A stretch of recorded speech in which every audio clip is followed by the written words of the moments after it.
ថ្ងៃនេះខ្ញុំត្រឡប់មកផ្ទះដោយស្ងៀមស្ងាត់ថ្ងៃនេះបញ្ហាច្រើនពេកហើយ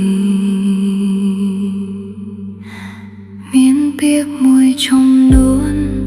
ដែលធ្វើឲ្យបែកដូងខ្ញុំឈឺមានរឿងមួយចំនួនដែលខ្ញុំមិនអាចដោះស្រាយបានការងារក៏មិនរលូនចិត្តខ្ញុំក៏មិនស្ងប់ហើយខ្ញុំសួរខ្លួនឯងហេតុអ្វីថ្ងៃនេះពិបាកខ្លាំងលែងខ្ញុំនៅស្ងៀមតែបញ្ហាក្នុងខួរក្បាលពេលនេះម៉ោងនេះខ្ញុំចង់ឈប់គ្រប់យ៉ាងប៉ុន្តែនោះមានទៀតនៅក្នុងខ្លួនខ្ញុំ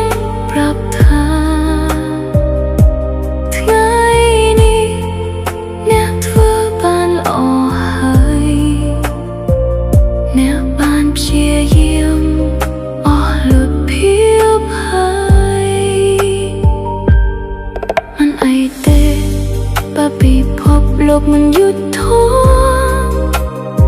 អ្នកនៅតែអាចឈរ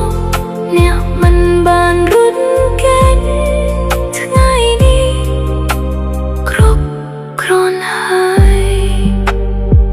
ខ្ញុំមិនបានរត់គេចខ្ញុំនៅតែស៊ូដោះស្រាយទោះបីខ្ញុំគ្មានកម្លាំងខ្ញុំក៏នៅតែអាចប្រឈមមុខ